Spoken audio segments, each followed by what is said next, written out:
ವಿಧಾನ ಪರಿಷತ್ನಲ್ಲಿ ಸರಕು ಮತ್ತು ಸೇವೆಗಳ ತೆರಿಗೆ ತಿದ್ದುಪಡಿ ಮಸೂದೆ ಮಂಡನೆ ಆಗಿದೆ. ವಿಪಕ್ಷಗಳ ಗದ್ದಲ ಗಲಾಟೆ ನಡುವೆಯೇ ವಿಧೇಯಕಗಳ ಮಂಡನೆ ಆಗ್ತಾ ಇದೆ. ವಿಧಾನಸಭೆಯಿಂದ ಅಂಗೀಕೃತ ರೂಪದಲ್ಲಿ ಇರುವಂತಹ ಮಸೂದೆಗಳು.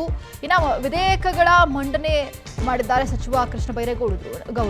ನಾವು ಗಮನಿಸಿದ್ದೀವಿ ಎಷ್ಟು ಗದ್ದಲ ಕೋಲಾಹಲ ಇದೆ ಅಂತ ಹೇಳಿ. ಅದರ ಮಧ್ಯದಲ್ಲೂ ವಿಧೇಯಕವನ್ನ ಮಂಡನೆ ಮಾಡಿದ್ದಾರೆ.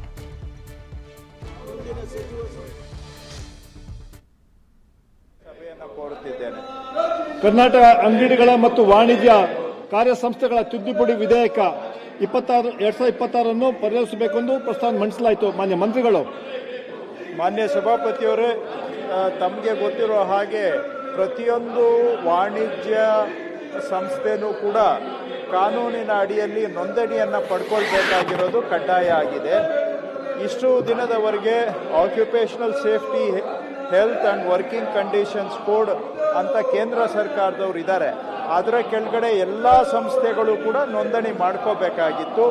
ಈಗ OSH ಕೋಡ್ ಏನಿದೆ ಅದು 10 ನೌಕರರು ಅಥವಾ ಅದಕ್ಕಿಂತ ಹೆಚ್ಚು ನೌಕರರು ಇರುವಂಥವರಿಗೆ ಅಂತ ಅಲ್ಲಿ ಅದನ್ನು ಅವರು ತಿದ್ದುಪಡಿ ಮಾಡಿದ್ದಾರೆ ಅವರ ಕೋಡ್ನಲ್ಲಿ. ಹಾಗಾಗಿ 10 ನೌಕರರಿಗಿಂತ ಕಡಿಮೆ ಇರತಕ್ಕಂತಹ ವಾಣಿಜ್ಯ ಸಂಸ್ಥೆಗಳು ಅದು ಈ ನಮ್ಮ ಕಾನೂನಿನ ಅಡಿಯಲ್ಲಿ ಕರ್ನಾಟಕ ಅಂಗಡಿಗಳು ಮತ್ತು ವಾಣಿಜ್ಯ ಕಾರ್ಯ ಸಂಸ್ಥೆಗಳು ವಿಧೇಯಕ ಇದರ ಅಡಿಯಲ್ಲಿ ನೋಂದಣಿ ಪಡ್ಕೊಳ್ಬೇಕು ಅಂತೇಳಿ ಆ ನೋಂದಣಿ ಎನೇಬಲಿಂಗ್ ಪ್ರಾವಿಷನ್ ಅನ್ನು ಇದ್ರ ಮುಖಾಂತರ ತಗೊಂಡು ಬರ್ತಾ ಇದ್ದೀವಿ. ಯಾಕೆ ಅಂದರೆ ನಮಗೆ ಗೊತ್ತಿರೋ ಹಾಗೆ ಒಂದು ಅಕೌಂಟಬಿಲಿಟಿ ಇರಬೇಕು. ಬೇಸಿಕ್ ಆಗಿ ಎಲ್ಲಾದರೂ ಒಂದು ಕಡೆ ರಿಜಿಸ್ಟರ್ ಆಗಿರಬೇಕು.